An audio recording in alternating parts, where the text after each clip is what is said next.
சீட்ல பேப்பர்ல சக்கரைன்னு எழுதினக்குனா இனிக்காது. இயற்கை விவசாயத்துக்கு எதிராக 500 கோடி ரூபாயை கொடுத்து மரபணு மாற்றப்பட்ட விதைகளை தயார் பண்ணுங்கன்னு மோடி உத்தரவிட்டுட்டு இங்க வந்து இயற்கையை காப்போங்கிறாரு. ஆனா நாங்க அப்படி சொல்லல. செறிவூட்டப்பட்ட அரிசியே ரேஷன் அரிசியில கலக்க கூடாதுன்னு எங்க முதலமைச்சர் சொல்றாரு.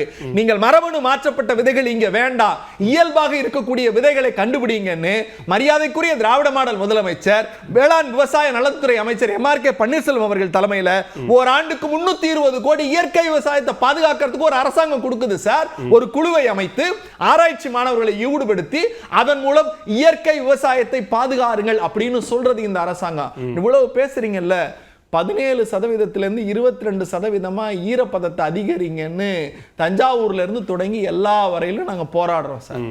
இப்ப வரைக்கும் மோடி வந்துட்டு போயிருக்காருல, ஒரு வார்த்தை பேசினாரா? இன்னைக்கு டைம்ஸ் ஆஃப் இந்தியா ஆர்டிகல் நான் பெருமையோடு சொல்லுகிறேன். திராவிட மாடல் ஆட்சி, அதிமுகவினுடைய 10 ஆண்டு கால ஆட்சியில 4 மில்லியன் தான் சம்பா குறுவை சாகுபடியினுடைய உற்பத்தி சார். சரி, இன்னைக்கு வந்திருக்கிற டைம்ஸ் ஆஃப் இந்தியா ஆர்டிகளுடைய புள்ளி விவரத்தின்படி 14.83 மில்லியன் உற்பத்தியை பெருக்கி இருக்கிறது இந்த 3.5 வருடங்களில். 10 ஆண்டு அதிமுக ஆட்சி காலத்தில் வெறும் 4 மில்லியன்.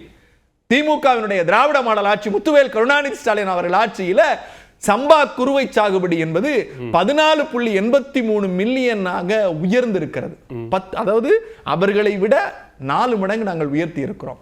அதுல பியூட்டி என்னன்னா, குறுவை சம்பா சாகுபடி அப்படின்னா வெறும் டெல்டா மாவட்டங்களுக்கு தான் அப்படிங்கிற ஒரு பார்வை இருந்துச்சு சார். ஆனால் முதலமைச்சர் முத்துவேல் கருணாநிதி ஸ்டாலின் அவர்கள் டெல்டா மாவட்டம் அல்ல, மற்ற எல்லா மாவட்டங்களுக்கும் குறுவை சாகுபடியை உற்பத்தி செய்யுங்கள்னு அதற்கு 1000 கோடி நிதியை ஒதுக்கி விவசாயத்தை ஊக்குவித்து இன்றைக்கு இந்திய சுதந்திர வரலாற்றிலேயே 14.83 மில்லியன் சதவீதத்தை உயர்த்தி காட்டியது திராவிட மாடல் அரசாங்கம்.